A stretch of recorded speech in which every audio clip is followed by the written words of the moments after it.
Hi everyone, and greetings to you all. Welcome to my video blog, Being Sensitive and Having Chronic Pain, Using Your Challenge to Become Your Greatest Self. Perhaps you've seen me in my previous 3 videos, and you can also find me on my website www.sylviamikitsa.com. You can also find my poetry there in 3 languages and short stories as well. And please do subscribe to my YouTube channel, Sylvia Mikitsa, to get new updates about videos. So today, in my 4th video, I would like to speak about the reason for my approach with this video blog. So there's a few things I would like to say and about my experience with 7 years of chronic pain. The thing with pain, and I would say especially chronic pain, and chronic pain is the name given to the pain when you have it longer than 3 months.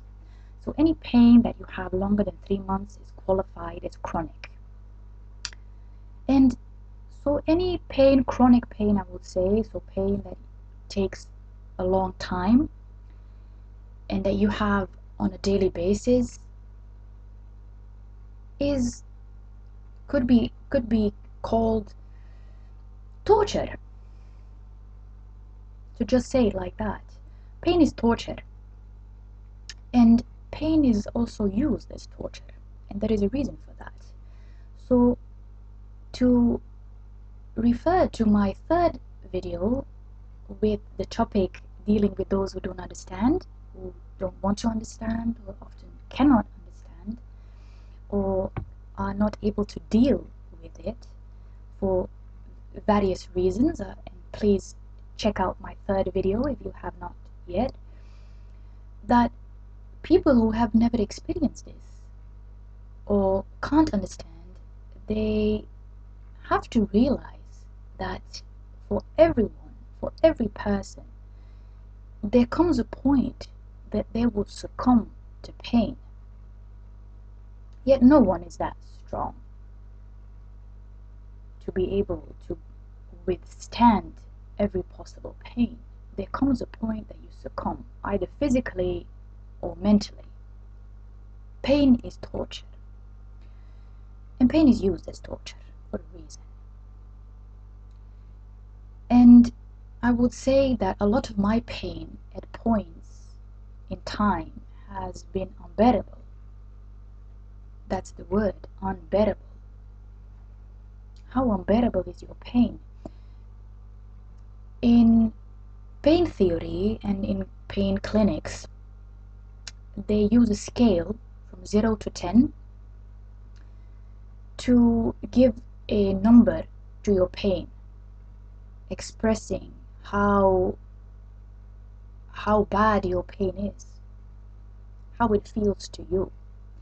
And very often with some of the pain I have, I could have given the pain a 10. For me, that is the word unbearable.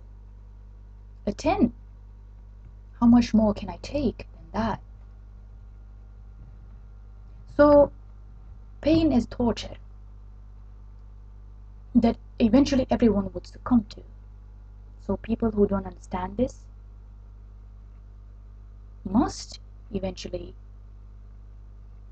for themselves understand that the path of the person who has the chronic pain is in essence the path of the warrior. That sounds interesting. I would call it that way, the path of the warrior. People not living with chronic pain get the flu sometimes and experience then that you can't do a thing. They can say things like, I was so tired that I couldn't walk. I was so tired that I couldn't get out of bed. I had so much pain, I didn't know what to do. Often with chronic pain, you also live with chronic fatigue, with exhaustion. Even if you did not have chronic fatigue with it, the pain itself will exhaust you. pain itself will exhaust you. And I experience this on a daily basis. And I still do my things. Not every day. You get extra bad days, I would call them. But you still do it. You still do a lot of things that you want to do. So, yes, when you suffer from chronic pain, then you are a warrior. Which connects to the other thing I want to say, is that pain is often used in cultures throughout history as a form of initiation. A form of initiation often into adulthood. And something like boys going into manhood, and that they get very painful tattoos, and then the more pain you can bear, the better you go through that initiation into manhood. So yes, what is the reason for that? Pain used as a form of initiation. So that is how I would see the pain as well. You are suffering from it, and it does something to you, not just on a physical level, it deeply does something to you on a mental level, even if you are aware of that or not. It's a form of initiation. And once you become conscious of that, it can be transformational in your life. So, to come back to my approach, alright, pain is often unbearable. I'm experiencing this myself. People with chronic pain experience this. Pain can be unbearable and often is. Pain is used as torture. Pain is torture. And pain as initiation, as a form of initiation into another stage, into becoming another you. In my point of view, using it to become the best version of yourself. But yet, that is only possible if you become aware of what is happening to you on a very deep mental and spiritual level, and if you make it conscious to yourself. And so I said to myself, alright, the pain is there, it is what it is, but I have been in a very dark place, and I don't want to go back there. I know that place, I'm very familiar with it, but I don't want to go back there, because you know what? That place made me feel like the victim. And the problem with victimhood is that, by the way, it's normal to feel that way.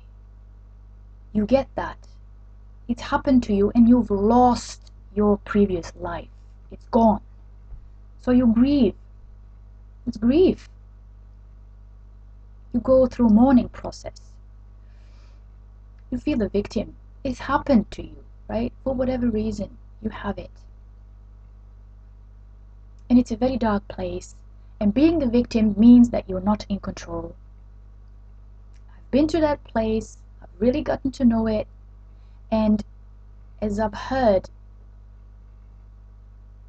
or better say, as I've read, it says that you can perceive it like, and this is a quote about something else, that the seed is that what we are, it's a form of hibernation, and you need that mud for the seed to grow and become a beautiful flower. And that is how I perceive it now. Now that I've come to that awareness, is that okay, I had that darkness and it's been a starting point, and my pain is what it is. It is there. It is sometimes almost unbearable. But regardless of this challenge that I have in my life, I deserve, I want, and I choose a joyful and fulfilling life. Life is short, and I choose that joyful and fulfilling life. Yes. Something else I want to say about this, and this is really important again for everyone, and again especially if you have chronic pain, because this is going to do something to your body image, to the image you have of yourself. In a lot of ways it is destructive to the image you have of yourself, to your self-worth, self-esteem, and I will speak a lot more about that in upcoming videos, because I find this a very important topic, especially if we speak about becoming your greater self, or the best ever version of yourself. And that is that I think about a few years I came across this, and you can also search for this yourself, and it connects directly to what I'm speaking about right now. It has everything to do with living with pain. And that is, you can search for it, hit on YouTube, and it is laughter yoga. And this particular video that changed something for me, that I saw a few years ago, is you can just search for the words laughter yoga with John Cleese. And the interesting thing is that just like John Cleese in the video, he went in as a skeptic, and this is exactly how I felt. I was skeptical about that because I had no idea what the background was really. I only found out when I watched the video, and it connects directly again to what I'm speaking about in this video blog. And he, in this video, so he as a comedy actor, he goes to India and he meets there with a group of people who do laughter yoga sessions on a square, I think in Mumbai. And he's a skeptic, and he says, I don't know about this, so I will laugh if something is funny to me, which is a personal thing, of course, and I will laugh if it's a good joke, but you're not going to force me into laughter. If it's not funny to me, I will not laugh. And then I have to say it, the funny thing about this is that you actually have no resistance towards it. Resistance is futile in this sense, because laughter is contagious. What they do is they fake the laughter, so they start laughing very hard, and this in itself looks very silly. And when I watched it the first time, I thought, well, that is silly and childish. It's not funny. And he goes in the same way, and he's just, because he's an actor obviously, and a comedy actor, he goes into it and he acts the laughter. Well, what happens that after about 30 seconds or a minute, he can't stop laughing.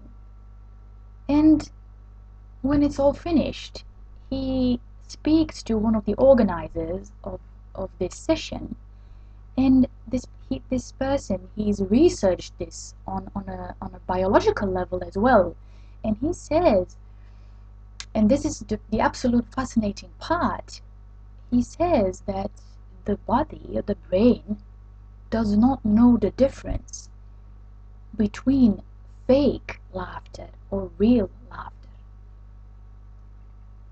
And this is just the thing that touches me deeply. So the body does not know the difference between real laughter or fake laughter. And he experiences it in this laughter session, because he says, I went in as a skeptic, but then I realized that this whole fake, silly acting of laughing in the end will have you in stitches, and you will not be able to resist it, because the body will take over. You will find it hilarious. So what does this all have to do with my approach in this video blog? and that is that you,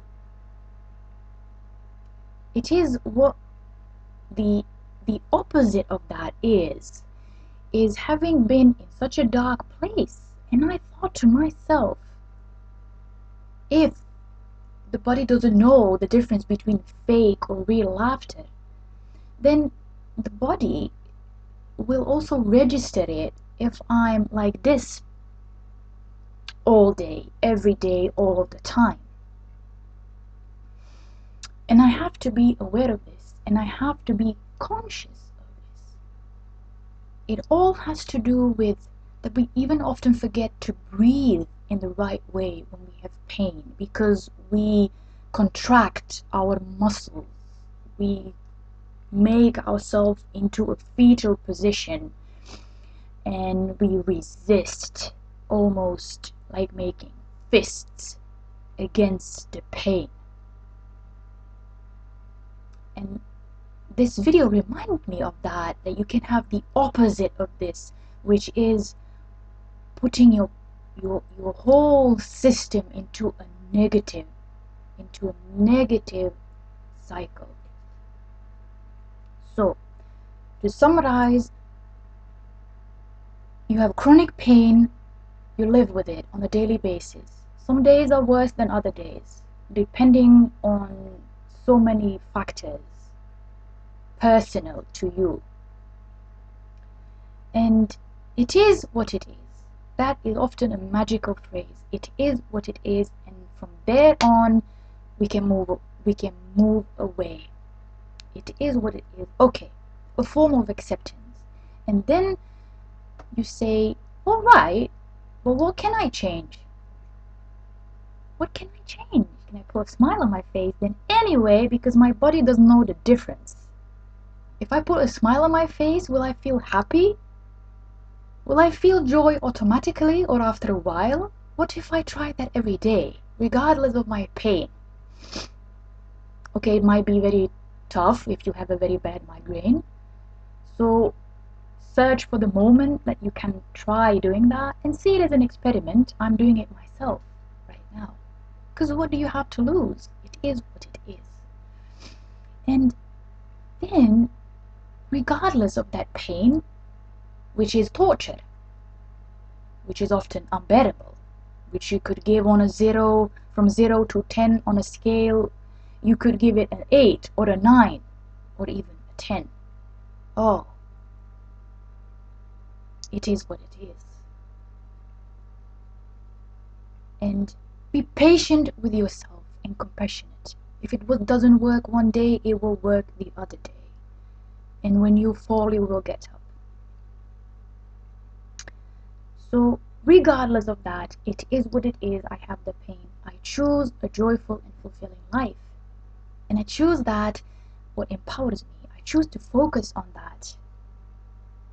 And just this laughter session video reminded me of this. What has this done to my body all these years of chronic pain? And to finish with, what has it done to my self-image? 7 years of chronic pain, that a long time I was not aware of this, what I'm speaking about right now. So my approach now might have sounded alien a few years ago. No, even maybe a year ago, it might have sounded strange to me. Foreign, alien. I don't know what to do with this approach. It might have made me angry even, because that was the path. And now I say, yes, but what was the quality of my life then? What was the quality of my life? I choose a joyful and fulfilling life of quality, and I want to do the work. I'm taking responsibility. And yes, what has this done to my self-image? Choosing that what empowers you, focusing on that what is positive to you, is an act of self-love. And it is also something that I want to end this video with, because it's going to be one of my next topics your self-esteem, your self-image, your self-worth, and all of that what changes while having chronic pain. So it's a good end to this video, and I want to say I greet you all, warriors, and you are amazing. And just know about yourself that your courage and what you do on a daily basis and your strength is beyond what you can imagine. And I can only say what it has done to me for my self-image to realize this, to become conscious of this, how strong and how amazing you really are. And it's a process. So, sending you much love and peace, and hope to see you next time. And take care of yourself.